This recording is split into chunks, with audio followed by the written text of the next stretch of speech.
This is the Turf Zone Podcast, your central information and news hub, bringing together professionals from turf associations across multiple states to share things to help you in your business. Brought to you in partnership with our friends at the Pennsylvania Turfgrass Council.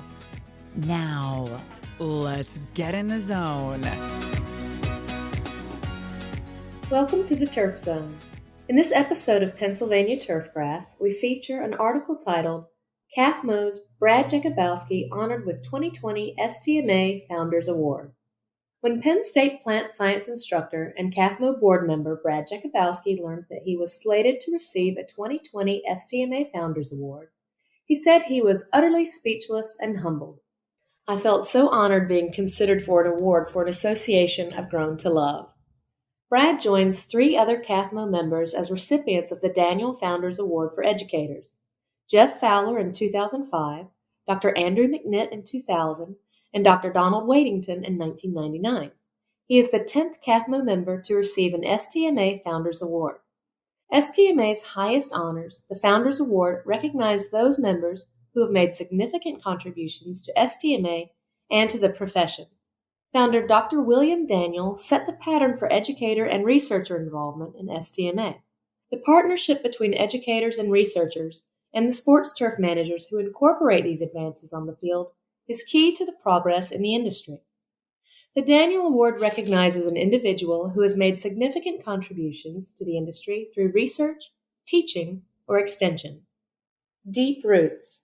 Brad Jakubowski is an instructor of golf course irrigation and drainage, landscape irrigation and water management, and turfgrass management in the Penn State Turfgrass Science program.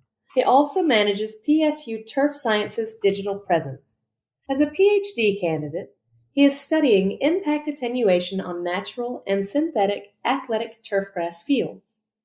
Jakubowski has been involved with the green industry for nearly 30 years, working in the areas of residential and commercial irrigation, golf course, and sport field.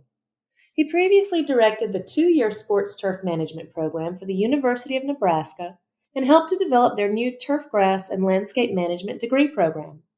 Jakubowski's roots in turf management go deep. "I started in turfgrass as an 8th grader, taking care of an estate and working at a par 3 golf course," he reminisces. "I built my first bunker with a skid steer loader back in 1987, and that bunker is still there."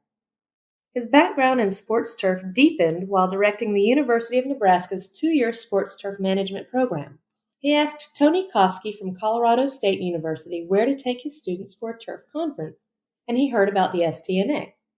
Tony said, "If you go there, you will never leave," and he was right. I didn't.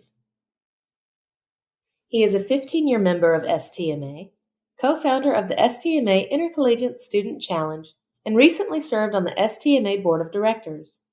"There were and are so many mentors," he says. Dr. Tom Samples gave him his first opportunity to speak at the Tennessee Turf Conference and is still one of his biggest supporters. He is also grateful to Mike Anderson, Linda Whiteman, Dave Minner, Tony Koski, Gwen Stonke, Leah Brillman, and Andy McNitt. "Without them, my path in sports turf would have been extremely limited." Career high points. When he looks back on his career, this award is one of several high points. Another he recalls was the day they called him about his nomination to the STMA Board of Directors. It was August, and I was working with a group of baseball players and rebuilding their pitcher's mound. It definitely made pounding new clay a lot easier on a hot afternoon. Another peak was helping to develop the STMA Student Challenge. He still remembers meeting with Chad Follis and Jeff Salmon in San Antonio years ago to discuss how to propose it. The first challenge in Phoenix had 13 teams competing. Since then, they commonly have over 30. "My biggest challenges have been working diligently to find or develop quality programming and education for the STMA membership. It's a difficult association to outgive," he says. "No matter how hard you try, they always have a way of giving back in abundance." In addition to his other responsibilities, Brad manages Penn State's online turf programs. COVID-19 challenged everyone, but he was fortunate to already have been working on a new online turfgrass irrigation course. This gave him an existing online infrastructure to use as a supplement for in-person classes and made the transition to a full-time online course much more seamless. With the online structure in place, he could develop curriculum that was as practical as possible for his students. For example, he sent home packets made up of irrigation sprinklers, nozzles, and a valve to be disassembled and reassembled in real time, giving the students some hands-on experience with their normal classwork. Teaching in a mixed mode, with some students present in class while other students were online, forced him to experiment with using both methods simultaneously. He said it was very rewarding. I love teaching, and it was an unexpected dream that I was fortunate enough to fall into. As they say, you'll honestly never go to work a day in your life if you do what you love. Details and dreams. When asked what challenges he sees for young people entering turf management now, he noted first that the field is becoming more competitive.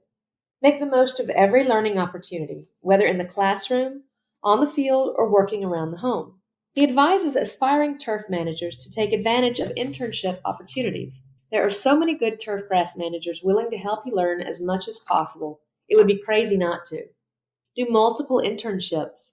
The more you learn, the more marketable you become. He is also cautious that the small things make a difference. Incorrectly apply Teflon tape, for example, and you may have a leak that breaks free at the bottom of the ninth with the bases loaded. At the end of a season, many turfgrass managers will discuss their options, and an intern draft takes place, he says. Employers notice the little things, like who is not afraid to pound clay, do plumbing, rake grass, and fill water coolers. Finally, he counsels, don't be afraid to dream. One of his favorite memories is of student Seth Burchill. He dreamt of working with the Chargers, and lo and behold, now he's painting for the Chargers. That stuff really works. Don't miss an episode of Pennsylvania Turfgrass. Subscribe at Spotify, Apple Podcasts, or wherever you get your podcasts. You can also visit us at theturfzone.com.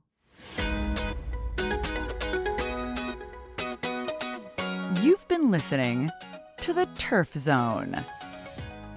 For more episodes of The Turf Zone, visit theturfzone.com and subscribe on Apple Podcast, Stitcher, or your favorite podcast app.